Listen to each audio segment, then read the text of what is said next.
नमस्कार दोस्तों, मैं हूं डॉक्टर आलोक और आप देख रहे हैं लीगल एक्सप्रेस।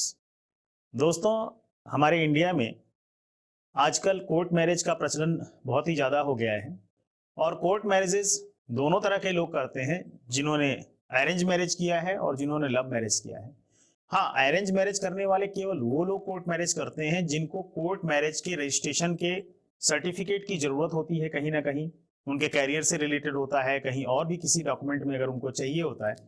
जैसे बहुत बार मैंने देखा है कि जो लोग फॉरेन में सेटल होते हैं या लड़का या लड़की कोई फॉरेन जाना चाहता है अपनी पढ़ाई को लेकर या अपनी नौकरी को लेकर, तो वो कपल्स भी अपने मैरिज का रजिस्ट्रेशन कराते हैं ताकि उनका जो पासपोर्ट है, वीज़ा है या वहाँ उस कंट्री में जो रेजिडेंसी है, उसमें सहायता मिल सके। तो वो ज़रूरी होता है उन लोगों के लिए।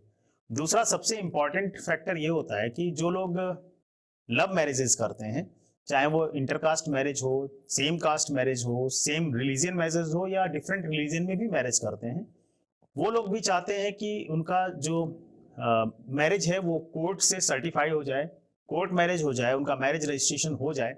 क्योंकि ऐसी शादियों को जनरली हमारे समाज में जो लड़के और लड़की के माता पिता हैं वो इंटरकास्ट या इंटर रिलीजन शादी को प्रिफर नहीं करते हैं, नहीं होने देना चाहते हैं। तो लड़का और लड़की जो लोग प्यार मोहब्बत करते हैं एक दूसरे से, वो चाहते हैं कि हम लोग अपनी शादी को कहीं ना कहीं से रजिस्टर्ड कर लें ताकि हमारे पेरेंट्स चाह कर भी हमें अलग ना कर सकें। तो कोर्ट मैरिज में क्या क्या डॉक्यूमेंट लगेंगे और नए नियम क्या आ गए हैं, हमेशा ये दिमाग में क्वेश्चन बना रहता है, क्या कोई नया नियम आया है या नहीं आया है, या जो प्रेजेंट में नियम चल रहे हैं उसमें किन किन डॉक्यूमेंट्स की जरूरत पड़ती है, उन डॉक्यूमेंट्स के बारे में बहुत सारे क्वेश्चंस आते हैं। जैसे क्वेश्चन नंबर 1 की अगर हम बात करें, आपकी स्क्रीन पे दिख रहा होगा। पहला क्वेश्चन यही है कि कोर्ट मैरिज में क्या क्या डॉक्यूमेंट चाहिए, क्या क्या डॉक्यूमेंट दोनों कपल्स के पास यानी कि हस्बैंड और वाइफ के पास होने चाहिए। अगर डॉक्यूमेंट पूरे ना हो तो कैसे होगा कोर्ट मैरिज।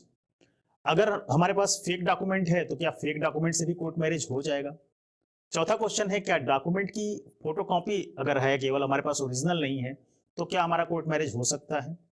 पांचवा क्वेश्चन होता है, क्या डॉक्यूमेंट फोन से लिंक होना जरूरी है। अगर फोन से लिंक है या हमारे पेरेंट के फोन से लिंक है तो क्या उनके पास ओटीपी जाएगा। इस तरह के क्वेश्चन होते हैं। छठा क्वेश्चन होता है कि अगर डॉक्यूमेंट में मेरी उम्र कम है और जबकि मैंने बालिग होने की उम्र कंप्लीट कर ली है, जैसे मुझे मालूम है कि मैं 19 साल का हो गया हूँ, हो गई हूँ 19 साल, एक लड़की के लिए 19 साल हो गई हूँ, या एक लड़के के लिए कि मैं 22 साल का हो गया हूँ, लेकिन डॉक्यूमेंट में मेरी उम्र 17 साल है या लड़के की उम्र 20 साल है, तो क्या ऐसे में भी कोर्ट मैरिज हो सकता है। सातवां क्वेश्चन है, क्या केवल एक डॉक्यूमेंट अगर हो, कोई भी एक डॉक्यूमेंट हो, तो क्या उस पर भी मैरिज हो सकती है। इन्हीं सब सवालों के जवाब जानने के लिए हम लोग इस वीडियो को देखते हैं। तो आइए शुरू करते हैं वीडियो को।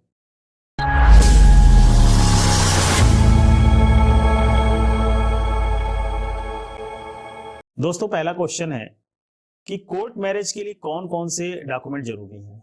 तो दोस्तों, इस क्वेश्चन के आंसर हम लोग बात करेंगे आगे, लेकिन सबसे पहले मैं बता दूं कि कोर्ट मैरिज करने के लिए लड़का और लड़की का बालिग होना बहुत जरूरी है। यानी कि लड़की की उम्र 18 से कम नहीं होनी चाहिए और लड़के की उम्र 21 वर्ष से कम नहीं होनी चाहिए। तो सबसे पहले तो ये रिक्वायरमेंट है कि आप बालिग हो, तभी आप कोर्ट मैरिज के लिए जाएं। अब डॉक्यूमेंट क्या क्या चाहिए। डॉक्यूमेंट में सबसे पहले आपके पास आपका आधार कार्ड होना चाहिए। आधार कार्ड ब्राइड और ग्रूम दोनों का, मतलब कि पति और पत्नी जो लोग शादी करने जा रहे हैं, लड़का और लड़की जो शादी करने जा रहे हैं, जो शादी के बाद पति और पत्नी हो जाएंगे, उनके पास उनका आधार कार्ड होना चाहिए। ये फर्स्ट डॉक्यूमेंट है। दूसरा डॉक्यूमेंट होता है उनका बर्थ सर्टिफिकेट। बर्थ सर्टिफिकेट उनके पास होना चाहिए, या अगर बर्थ सर्टिफिकेट नहीं है तो उनके हाई स्कूल की मार्कशीट या उसका सर्टिफिकेट जिस पर उनका डेट ऑफ बर्थ लिखा हो, वो डॉक्यूमेंट भी अगर होगा तो उसको सेकंड डॉक्यूमेंट के रूप में कंसीडर किया जाता है। और थर्ड डॉक्यूमेंट के बारे में अगर हम बात करें तो थर्ड डॉक्यूमेंट कोई भी आईडी प्रूफ, जैसे कि अगर उनके पास पैन कार्ड हो तो पैन कार्ड को आईडी प्रूफ के लिए माना जा सकता है, और या वोटर आईडी कार्ड हो तो वोटर आईडी कार्ड को भी थर्ड डॉक्यूमेंट के रूप में कंसीडर किया जाता है। तो ये तीन डॉक्यूमेंट हैं जो किसी भी कपल के पास होना चाहिए। पहला डॉक्यूमेंट उसके पास आधार कार्ड होना चाहिए। दूसरा उसके डेट ऑफ बर्थ का सर्टिफिकेट या 10th की मार्कशीट या सर्टिफिकेट जिस पर उसका डेट ऑफ बर्थ लिखा हो। और कोई भी आईडी प्रूफ हो, चाहे वो पैन कार्ड हो, चाहे वोटर आईडी कार्ड हो, वो भी उसके पास होना चाहिए। दूसरा प्रश्न ये होता है कि अगर डॉक्यूमेंट पूरे ना हो तो फिर हमारा कोर्ट मैरिज कैसे होगा? अब देखिए, डॉक्यूमेंट कम से कम एक डॉक्यूमेंट तो आपके पास होगा ही होगा। जैसे कि आधार कार्ड, जो कि कंपलसरी है। आजकल हर एक पर्सन के पास आधार कार्ड होता है, तो लड़के और लड़की के पास उसका आधार कार्ड होना चाहिए। आधार कार्ड पर भी डेट ऑफ बर्थ का अगर उल्लेख है तो उस पर भी मैरिज रजिस्टर्ड की जा सकती है। लेकिन इससे पहले आप किसी काउंसिल से सलाह ले लें, जो आपके निकटतम काउंसिल हो आपके जिले में, जिस जिले में आप अपना रजिस्ट्रेशन कराने जा रहे हैं। तो आप बताएं कि आपके पास क्या क्या डॉक्यूमेंट है। तो मिनिमम एक डॉक्यूमेंट आपके पास होना चाहिए कि आपके पास आपका आधार कार्ड हो। अब दूसरे डॉक्यूमेंट आपके बर्थ सर्टिफिकेट हो सकते हैं, या हाई स्कूल का मार्कशीट सर्टिफिकेट हो सकता है, या तीसरा डॉक्यूमेंट जिसको हम लोग आईडी प्रूफ, पैन कार्ड या वोटर आईडी कार्ड हो। तो ये तीन तो मैंने बताया अभी आपको कुछ देर पहले होने चाहिए। लेकिन अगर आपके पास केवल आधार कार्ड है तो भी हम इसको डिस्कस कर सकते हैं, समझ सकते हैं। तो आप अपने काउंसिल से या हमारे हेल्पलाइन नंबर पे अगर आप हमसे मदद चाहते हैं तो हम अभी आपकी मदद कर सकते हैं। तो आप हमसे क्वेश्चन पूछ सकते हैं और अपने आधार कार्ड को भेजकर हमसे जानकारी ले सकते हैं कि केवल आपके पास ये डॉक्यूमेंट है तो क्या आपका मैरिज रजिस्टर्ड होगा या नहीं होगा। दोस्तों, तीसरा प्रश्न ये है कि क्या फेक डॉक्यूमेंट से भी कोर्ट मैरिज हो सकता है या नहीं हो सकता है। तो ये तीसरा पॉइंट बहुत ही महत्वपूर्ण है और बहुत ही गंभीर विषय है कि फेक डॉक्यूमेंट क्या होता है। फेक डॉक्यूमेंट जिसमें किसी भी तरह की फ्रोजरी की गई हो, उसमें डेट ऑफ बर्थ का घटाया बढ़ाया गया हो, या फोटो किसी और की हो, आईडी किसी और की हो, ये सब चीजें फेक डॉक्यूमेंट्स में आते हैं। या ये हो सकता है कि सब कुछ सही है। अब जिन दो कपल्स के बीच में प्यार हुआ, लड़की ने तो 18 साल की उम्र कंप्लीट कर ली, लेकिन लड़के की उम्र 21 साल नहीं है और लड़के की उम्र 19 साल ही है। दोनों एक साथ ही पढ़ते लिखते थे, प्यार मोहब्बत हो गया और अब घर वाले इसको मंजूरी नहीं दे रहे हैं, लेकिन वो दोनों शादी करना चाहते हैं। अब ऐसे में क्या हुआ कि लड़के ने जो है अपनी आईडी या अपने आधार कार्ड में चेंज करा कर उसको उसकी उम्र बढ़वा ली और 21 साल दिखाने लगा। लेकिन उसके पेरेंट्स को तो पता है, ठीक है। तो ऐसे में अगर आप फेक आईडी से अपनी कोर्ट मैरिज कराते हैं, कोर्ट मैरिज तो मान लीजिए हो जाए, लेकिन आगे किसी की कंप्लेन पर आपकी मैरिज को रद्द किया जा सकता है, वो मैरिज रद्द भी हो सकता है।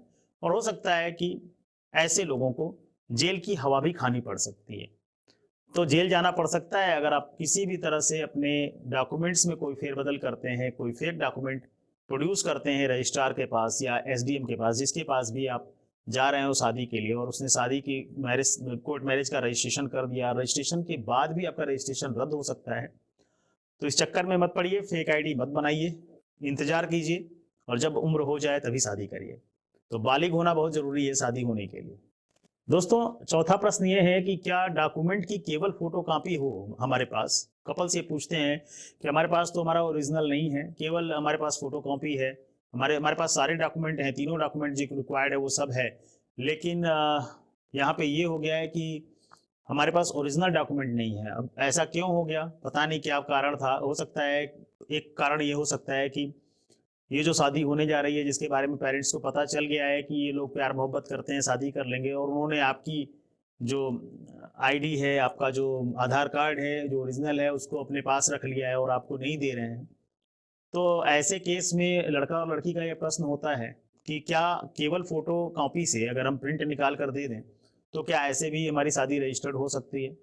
तो इसके लिए आपको किसी एक्सपर्ट की सलाह लेनी पड़ेगी, यानी कि उस काउंसिल से मिलना पड़ेगा और वो काउंसिल आपको बताएगा कि ऐसे केस में आपकी शादी किस तरह से हो पाएगी। तो आप जो भी आपके नज़दीकी काउंसिल हो उनसे आप बात कर सकते हैं, या वाराणसी शहर में हो तो आप हमसे बात कर सकते हैं। हमारे हेल्पलाइन नंबर्स पे आप फ़ोन कर सकते हैं, जो आपको यहीं स्क्रीन के नीचे दिख रहा है, उस पर आप फ़ोन करके संपर्क कर सकते हैं। फिर हम आपको इसके बारे में डिटेल बता देंगे कि क्या हो सकता है इसके लिए और क्या नहीं हो सकता। आपकी शादी करा सकते हैं या नहीं करा सकते हैं।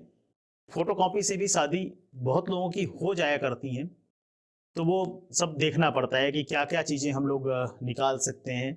बहुत सारी चीज़ें आजकल ऑनलाइन हो गई हैं गवर्नमेंट की, तो वहाँ से भी आप चीज़ों को निकाल सकते हैं और उसको सर्टिफाई करा सकते हैं। पांचवा प्रश्न ये है, क्या डॉक्यूमेंट फ़ोन से लिंक होना ज़रूरी है। तो हाँ, डॉक्यूमेंट का फ़ोन से लिंक होना ज़रूरी है। अब देखिए, क्वेश्चन यहाँ पे क्या आता है कि जो कपल्स आते हैं अ, इसके लिए कि शादी हमें करनी है, लेकिन उनका जो आधार कार्ड है वो लिंक उनके पिताजी के या माताजी के नंबर से हो गया है, या पहले उन्होंने आधार कार्ड बनवाया और उस समय जो उनका आधार कार्ड बना था वो उनके पिताजी या माताजी के। अब कपल्स के दिमाग में ये रहता है कि कहीं हम लोग शादी करें और ये डॉक्यूमेंट हम प्रोड्यूस करें और कोई ओटीपी आए और ओटीपी जो है ड्यूरिंग वेरिफिकेशन हमारे पेरेंट्स के पास ना चली जाए। तो ऐसा कोई भी ओटीपी कोई भी वेरिफिकेशन उसके लिए नहीं जाता है। हाँ, ये जरूरी है कि आपका जो डॉक्यूमेंट है वो आपके जो आधार कार्ड है वो किसी न किसी नंबर से लिंक जरूर हो। ये आपके दिमाग से आप निकाल दीजिए कि उसका कोई भी ओटीपी कोई भी वेरिफिकेशन जब आप मैरिज के लिए जाओगे मैरिज रजिस्ट्रेशन में तो कोई ओटीपी उस नंबर पर जाएगा। मैरिज रजिस्ट्रेशन में कोई ओटीपी उस नंबर पर नहीं जाता है। दोस्तों, छठा प्रश्न ये है कि डॉक्यूमेंट में उम्र कम है लेकिन मैं बालिग हूं। ये छठा प्रश्न है और इस प्रश्न का उत्तर क्या हो सकता है? क्या अब ये समझिए कि हमारे पास एक कपल आता है और कहता है कि सर हम तो शादी करना चाहते हैं लेकिन हमारे जो डॉक्यूमेंट्स हैं उसमें हमारी उम्र कम है, लेकिन मैं जानता हूं कि मैं बालिग हूं, मैं 21 साल पूरा कर चुका हूं और जिससे मैं शादी करने जा रहा हूं उसने भी 18 साल पूरा कर लिया है। लड़का मान लीजिए ऐसा कहता है कि मैं मेरी उम्र जो है अभी हमारे डॉक्यूमेंट के हिसाब से 20 साल ही हुई है, लेकिन मैं 22 साल का हूँ क्योंकि मेरे माता पिता ने मेरे पढ़ाई के समय मेरी उम्र कम करा दी थी, ऐसा कुछ। अब इस केस में देखिए क्या होता है कि मेडिकली आपका एग्जामिनेशन किया जा सकता है लेकिन ये बड़ा ही टफ काम है क्योंकि बोन डेंसिटी के अकॉर्डिंगली एज निकाली जाती है, वो भी एक प्रिडिक्शन होता है, तो उस पर एग्जैक्ट एज नहीं निकलती है। मेडिकल सर्टिफिकेट आपको मिल सकता है कि आपकी एज कितनी है, लेकिन उस पर भी मैरिज रजिस्ट्रेशन लेना थोड़ा कठिन होता है। तो जब आप मैरिज रजिस्ट्रेशन कराने जाएं तो एटलीस्ट आपके पास जो भी डॉक्यूमेंट हो उस डॉक्यूमेंट पे आपकी उम्र 21 वर्ष लड़के की उम्र और 18 वर्ष लड़की की उम्र कंप्लीट होनी चाहिए।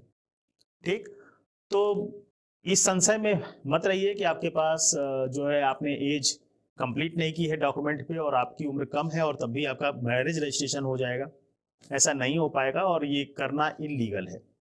दोस्तों, सातवां प्रश्न है, ये सारे ऊपर के प्रश्न देखने के बाद कोई कपल ये पूछ सकता है कि मेरे पास वो 3 डॉक्यूमेंट तो नहीं है, मेरे पास केवल इनमें से एक डॉक्यूमेंट है, क्या एक डॉक्यूमेंट होने पर भी मेरा रजिस्ट्रेशन हो सकता है, मेरा कोर्ट मैरिज हो सकता है या नहीं हो सकता? दोस्तों, इसमें देखिए बहुत सारी कंडीशन होती हैं। अब आपके पास क्या चीजें हैं क्या चीजें नहीं हैं उसको समझने की कोशिश करिए। कि आपके पास मान लीजिए कि आधार कार्ड है और बाकी आपके पास ना बर्थ सर्टिफिकेट है ना ही आपके पास हाई स्कूल की मार्कशीट है। अब ये कंडीशन किस पे अप्लाई होगी? जो जैसे मान लीजिए कि जिसने क्लास 7th क्लास 8th तक ही पढ़ाई की वो मतलब एक तरह से अनएजुकेटेड या प्राइमरी की शिक्षा प्राप्त किया, उसके बाद उसके पास कोई ऐसा ऑथेंटिक डॉक्यूमेंटेशन नहीं है जिसके बेसिस पे वो कह सकता है कि नहीं उसने एज अटेंड कर ली है, तो आधार कार्ड पर उसका रजिस्ट्रेशन तो हो जाएगा क्योंकि आधार कार्ड पर उसकी एक एज लिखी है, लेकिन उसके पास उसने बताया कि उसकी पढ़ाई की एज पूरी नहीं की है। लेकिन जिसने भी पढ़ाई की है उसको हाई स्कूल का मार्कशीट या हाई स्कूल की सर्टिफिकेट जिस पर उनकी एज लिखी होती है या जन्म प्रमाण पत्र अगर उनके पास हो तो वो प्रोड्यूस करना पड़ता है। ठीक है, तो एक डॉक्यूमेंट पर भी आपका मैरिज रजिस्ट्रेशन हो जाएगा लेकिन उसके कंडीशंस अलग हैं। अब आप जानबूझकर अपने डॉक्यूमेंट को छिपाइए नहीं। ठीक है, जो डॉक्यूमेंट आपके पास हैं या मिल सकते हैं उनको लेकर ही अपने काउंसिल के पास जाइए जो आपकी मैरिज रजिस्ट्रेशन में आपकी मदद करेंगे। तो दोस्तों, मुझे उम्मीद है कि इन 7 क्वेश्चंस जो हमने आपके साथ डिस्कस किए इससे आपके डॉक्यूमेंट्स रिलेटेड जो प्रश्न होंगे वो जरूर सेटिस्फाई हुए होंगे और डॉक्यूमेंट से आपको जो भी क्या डॉक्यूमेंट्स चाहिए इस ये बारे में क्लियरिटी आपको मिल गई होगी। तो ये वीडियो हमारा कैसा लगा हमें ज़रूर बताएं और अगर आपको हमसे मदद चाहिए वाराणसी के अंदर तो वाराणसी डिस्ट्रिक्ट कोर्ट में हमारी हेल्पलाइन नंबर पर आप फ़ोन करके अपने मैरिज को के रजिस्ट्रेशन के बारे में जानकारी ले सकते हैं। हमारे पर्सनल जो मित्रगण हैं उनसे भी आप बात कर सकते हैं, काउंसिल से बात कर सकते हैं और समझ सकते हैं पूरी प्रोसेस को पूरी प्रक्रिया को। तो धन्यवाद। चैनल को लाइक करिए और सब्सक्राइब करिए।